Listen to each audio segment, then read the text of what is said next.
మా వారికి ఇష్టమైన మటన్ మెంతికూర వేసి సూపర్ గా కర్రీ చేస్తున్నాను. రోజు మా వారి కోసం మటన్ మెంతికూర వండబోతున్నాను. మా వారికి చాలా ఇష్టమైన కర్రీ, ఫాస్ట్ గా వండేయాలి. ఓ కరెక్ట్ టైంకి గ్యాస్ అయిపోతుంది. కానీ గ్యాస్ అయిపోయినా మా ఇంట్లో ఆ ప్రాబ్లం లేకుండా నాకు ఒక మంచి సొల్యూషన్ ఉంది. ఏఎంసీ వాళ్ళ స్టవ్ తోటి నాకు చాలా ఈజీగా ఇక్కడ కర్రీ అయితే అయిపోతుంది. మా వారి కోసం మటన్ మెంతికూర కర్రీ అయితే ఫాస్ట్గా రెడీ అయిపోయింది ఏఎంసీ కుక్వేర్ వల్ల.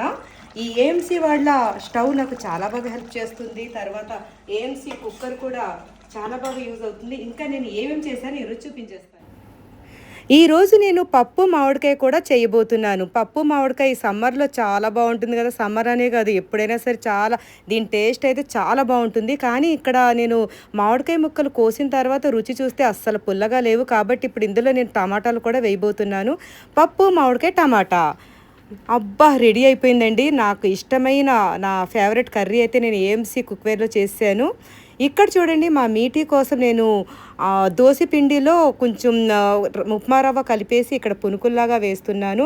రోజు దోశలైనా బ్రేక్ఫాస్ట్లోకి అయినా మా మీటీ అనేసరికి తన కోసం ఇలా స్పెషల్గా ఈ పునుకులు వేసాను. దీన్ని చూసి మా మీటీ చాలా అంటే చాలా హ్యాపీ అయిపోతుంది. ఇక్కడ చూడండి, చక్కగా తన బ్రేక్ఫాస్ట్ తను రెడీ అంటే బాక్స్లో పెట్టేసుకుంటుంది.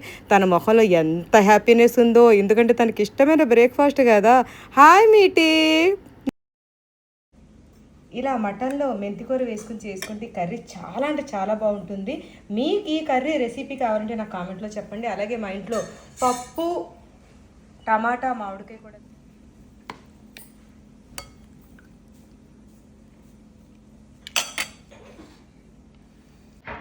ఎప్పటిలాగే మా వారిని కర్రీస్ ఎలా ఉన్నాయో అడిగేద్దామా? ఎలా ఉన్నాయండి? నాకు తెలిసి చాలా బాగున్నాయని చెప్తారు.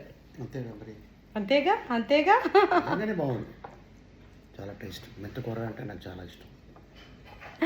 మీకు ఇష్టమైన కర్రీ చేయడంలో నేను ముందుంటాను ఇప్పుడు. Thank you.